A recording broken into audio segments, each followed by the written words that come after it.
पैरों में चप्पल, कमर में धोती, माथे पर गमछा और सफेद रंग का कुर्ता। इस पहनावे में ना तो कुछ अजीब है और ना कुछ अटपटा, लेकिन फिर भी कुछ बेहद अजीब और अफसोसजनक हुआ।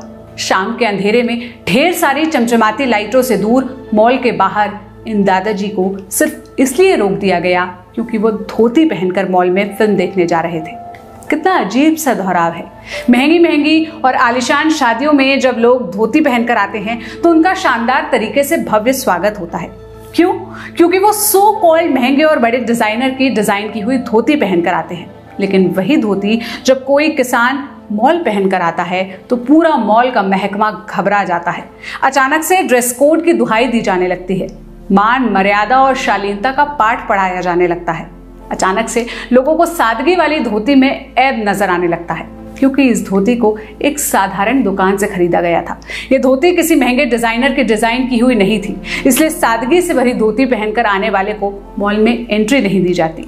आईटी हब बेंगलुरु में मंगलवार यानी 16 जुलाई की शाम सड़क पर जब गाड़ियों का वैसा ही जाम लगा था जैसे हर रोज दफ्तर से घर लौटने वाले लोगों को मिलता है, उसी वक्त सड़क के इस जाम की किचकिच को पार कर एक बेटा अपने पिता को मॉल लेकर आया। शाम 6 बजे की मूवी की टिकट पहले से बुक थी, लेकिन मूवी नहीं देख पाए। वजह रही बुजुर्ग पिता का पहनावा। सादगी भरी धोती और सफेद रंग के कुर्ते से मॉल के सिक्योरिटी गार्ड को दिक्कत थी। उन्होंने बुजुर्ग को मॉल के अंदर घुसने नहीं दिया।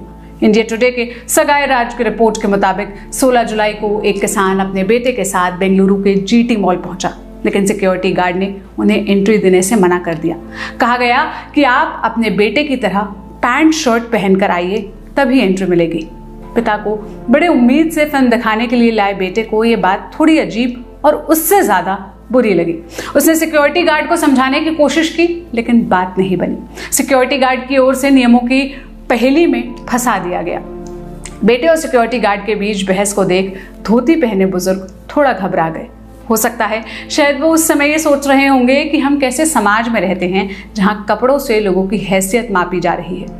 इन सब के बीच लड़का सिक्योरिटी गार्ड से बार बार अपील कर रहा था।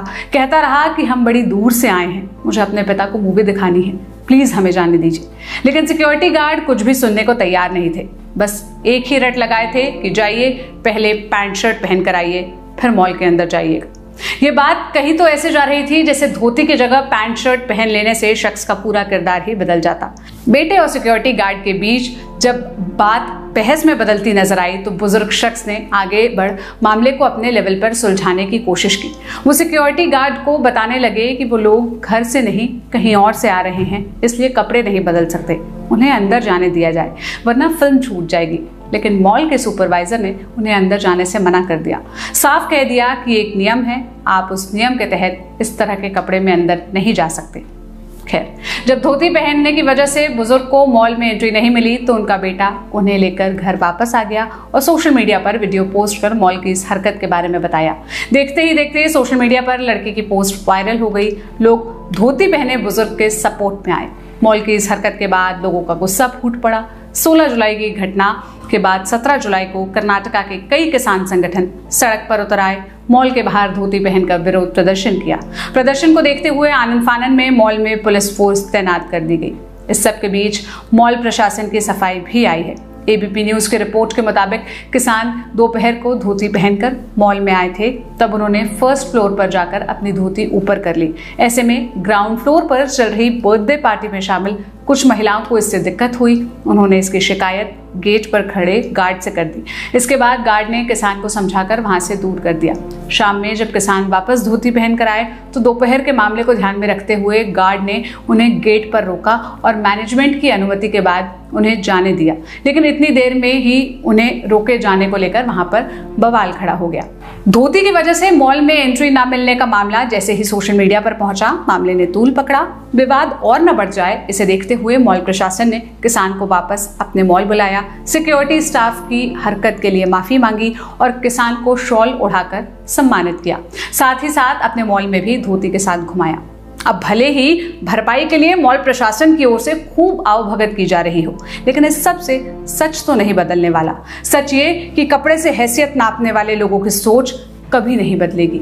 और हम कैसे मान लें कि ऐसे लोगों की सोच बदल सकती है, जब इसी साल की शुरुआत में सिर पर बड़ा सा बोरा रखे एक किसान को बेंगलुरु के राजाजी नगर स्टेशन पर एक अधिकारी ने सिर्फ इसलिए एंट्री नहीं दी क्योंकि मेट्रो प्रशासन की ओर से कहा गया कि उनके कपड़े मेट्रो में चढ़ने के लिए ठीक नहीं है।